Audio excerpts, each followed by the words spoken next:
a moment that felt like the beginning of something truly special. It was a casual get-together, filled with laughter and music. I couldn't help but notice her from across the room. Her beauty was impossible to ignore. She was the kind of woman who could captivate anyone with a simple smile. The night was in full swing, and I knew I had to find a way to get to know her better. Luckily, our mutual friend was more than happy to help. She was a fantastic wingwoman, and I asked her if she could introduce us. She agreed and guided me towards her. My heart raced as we approached, and I stumbled over my words. But she was gracious and warm, making it easy for me to strike up a conversation. Our initial conversation was filled with lighthearted topics ranging from our favorite movies to our travel experiences. She had a radiant personality, and it didn't take long for us to find ourselves immersed in deep discussions about our dreams, fears, and life's greatest adventures. I was entranced by her intelligence, and her sense of humor was a perfect match for mine. As the night went on, we exchanged contact information, and I couldn't help but send her a text as soon as I left the party. The messages quickly grew more intimate, revealing her shared desires and aspirations. We were already deeply infatuated with each other, but there was a moment of reckoning when she told me about her recent loss. Her husband had passed away just 6 months ago, and she had a 3-year-old son. I was stunned by the news, and for a moment, uncertainty clouded my mind. I had always heard that getting involved with a single mom could be complicated, but her situation was unique. She had been married and had lost her husband, leaving her to navigate life as a single mother. Her beauty and the connection we shared were too precious to let slip away, so I decided to continue our flirtatious conversation. We eventually decided to go on a date, which felt like the next logical step in our blossoming relationship. After our date, I took her home for the night, and that's when our friends with benefits arrangement began. We both craved each other's company, and the chemistry between us was undeniable. Months passed and our bond continued to deepen. We decided to officially become a couple. Despite the complexities of her situation, I felt a connection not only with her, but also with her son. It was as if I was meant to step into the role her late husband had left behind. I thought that seemed absurd, but felt strangely right at the time. As we got to know each other's families, we attended family events together, making introductions and weaving our lives together. I felt welcomed in her family and she in mine. Our connection grew stronger with every passing day. I got to know her son, and my affection for him grew, making me feel even more connected to her. In the midst of it all, I thought that I had found a woman who possessed all the qualities of a traditional wife: caring, loving, and nurturing. Our love story was far from conventional, but it was uniquely ours, and I wouldn't have had it any other way. My life was a whirlwind of responsibilities. I was a part owner of my business, which meant long hours and significant travel consuming nearly 30% of my time. Socializing had taken a backseat, and that's how I found myself in a relationship with her. I didn't have the luxury of dating often, so when I found a beautiful woman like her, I felt compelled to make her mine, believing that I couldn't do better. She worked as a receptionist at an accounting firm, making significantly less than me, and I didn't hesitate to shower her and her son with gifts and cover her rent when she struggled to make ends meet. It was a challenging situation at times, but I was more than willing to support her. After a year of dating, I thought she checked all the boxes of what I wanted in a partner with no hesitation. I decided to propose to her, and it was a moment of pure joy.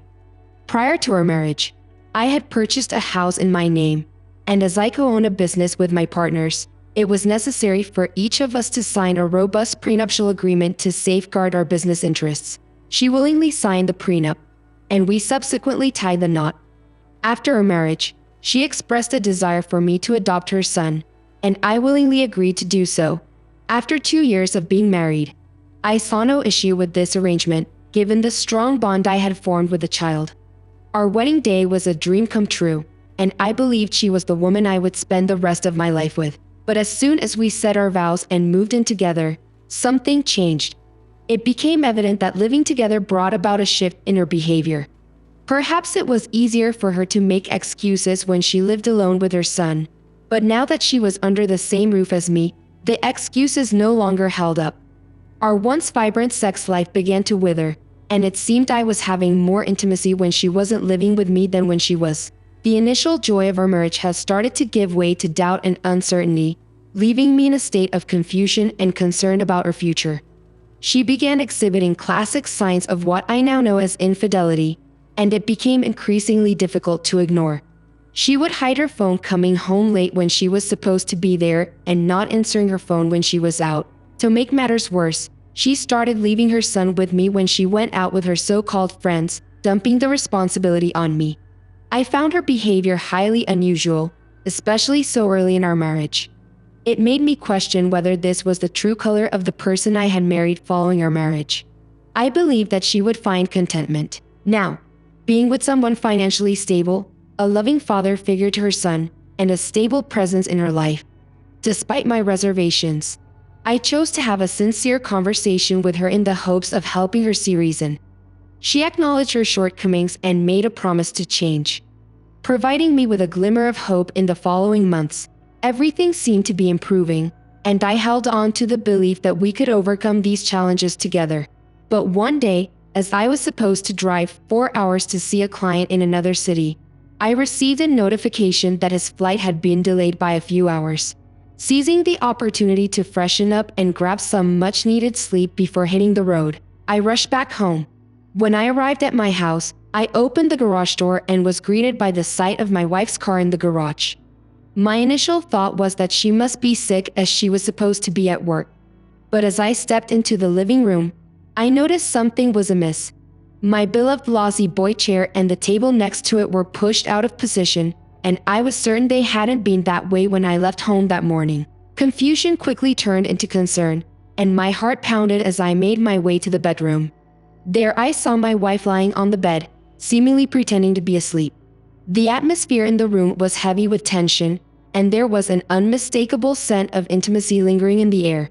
It didn't take long for me to piece everything together: the displaced furniture, her unexpected presence at home when she should have been at work, and the telltale aroma in the room. I knew in that moment that she had just been with another man in our house, and I had almost caught her in the act. My emotions were a tumultuous mix of devastation, anger, and disbelief. She continued to faintly up as I stood there, seething with a storm of emotions. Although I felt the urge to confront her with the intensity of my emotions, I forced myself to remain calm. I approached her and gently asked if she was okay. She opened her eyes and mumbled about having a headache. As I looked under the covers, I noticed that she had nothing on, a highly unusual occurrence for her, which further intensified my suspicions. Fearing that the other man might still be in the room, I began to scan my surroundings. Though I was fairly certain he had made a hasty exit when I opened the garage door, my wife, on the other hand, seemed oddly curious about my actions, repeatedly asking me who and what I was looking for. Her nervousness only served to further convince me that she was aware of my suspicions and had been caught in a compromising situation. As my wife excused herself to the bathroom, I sat on the bed, my heart heavy with the weight of the undeniable truth. For some reason, I decided to pull back the covers on the bed, and my eyes fell on an unmistakable stain, one that revealed the painful reality of what had transpired. It was a stain on our bed, a cruel reminder of infidelity right in our matrimonial bed. The shock and devastation that coursed through me were overwhelming, and I struggled to comprehend the magnitude of what had just happened. 2 years of experience as a salesman had taught me patience and how to remain composed in the face of adversity. Despite the overwhelming heartbreak I felt, I knew that revealing my emotions wouldn't help the situation. At that moment, I understood that I had been played. The woman I had believed to be my loving wife had never truly cared for me. She had been using me for her own desires and pleasure. Then she emerged from the bathroom, casually combing her hair with a towel, and inquired why I was home early. Just moments before, she had been feigning illness with a headache. And now she strolled around the room, acting as though nothing had happened. Her audacity left me speechless, considering that I had nearly caught her in an act of infidelity in our marital bed while she was supposed to be at work. I couldn't bring myself to respond to her questions. Instead, I got up and walked away with her trailing behind me, persistently asking me what I was doing in our own home. I knew that I couldn't accuse her of anything without concrete evidence, as previous arguments with her had taught me. That confrontation led nowhere unless I had undeniable proof. The enormity of the situation weighed on my shoulders as I grappled with the harsh reality that my marriage had unraveled in the most painful and unexpected way. After the unsettling encounter at home, my wife seemed aware of my anger, but remained oblivious to its course. I climbed into my car, rejoining the road with a heavy heart and a racing mind. The 4-hour drive back was the shortest I'd ever experienced as I was consumed by my thoughts and emotions. I decided that I needed to gain some clarity on my wife's actions, so I resolved to install a GPS tracker in her car to monitor her movements, when I was at home and when I was away on business trips. As a growing sense of distrust festered, I knew she was hiding something from me. To complicate matters further, when I arrived in the town to meet my client, I received a text message from my wife, expressing her anger that I had left home in a silent fury. I saw through her attempt to use reverse psychology on me, and the realization only fueled my own frustration and suspicion. Determined to uncover the truth, I ordered a GPS tracker and had it discreetly installed in her car during the night as I monitored her movements. I noticed a pattern. On occasion, she would drive home from work during her lunch hours, spending 2 to 3 hours at home before returning to work. This behavior raised questions as it seemed unusual for someone with a full-time job. I also observed that while I was at home taking care of her son, she would sometimes drive to a hotel when she claimed to be going to see her friends. Each new piece of information added to the growing unease and left me feeling trapped in a web of deception and betrayal, uncertain of what the future held for a troubled marriage. In that moment, the weight of betrayal pressed down on me like an unbearable burden. I had been faithfully babysitting her son, caring for him as if he were my own, completely unaware of the painful truth that lay beneath the surface. The revelations that my wife was headed to the same hotel I had observed her frequent with her affair partner shattered the last remaining fragments of trust I had in her. My emotions were in turmoil. The sense of being deceived, the sinking feeling of abandonment, and the relentless shock that she had been carrying on an affair underneath my roof sent me spiraling into an unstable emotional state. I couldn't believe how deep her deceit ran, how she had brought her affair partner into my home, into the life of the child I had grown attached to. On that fateful day, as she announced her plans to meet her friend at the same hotel, I felt an overwhelming need to confront her with her son by my side. I set off to track her down. I had a rough estimate of when she would be back home, so I took her son with me to the hotel, positioned ourselves in the lobby, and waited anxiously for her and her affair partner to emerge, though the thought crossed my mind that they might take an alternate exit through the back door of the hotel. I brushed it aside. I was consumed by a mixture of anger, hurt, and the need to confront the lies that had been festering. She had underestimated me and believed she could get away with her infidelity, even going so far as to bring her affair partner into her home. The tension in the lobby seemed to stretch on for an eternity as I paced back and forth carrying her son and awaiting their emergence. The moment I saw her and her affair partner walking out, the shock on their faces was palpable. Her expression was a mix of fear and disbelief, as if she had seen a ghost without thinking. I walked up to her affair partner, whom I now knew was her married boss, and handed him her son. It was a spontaneous decision, one I hadn't even thought through entirely. I knew of his marital status because they had posted work-related pictures on social media, and I had seen his family. I told him that her son was now his responsibility.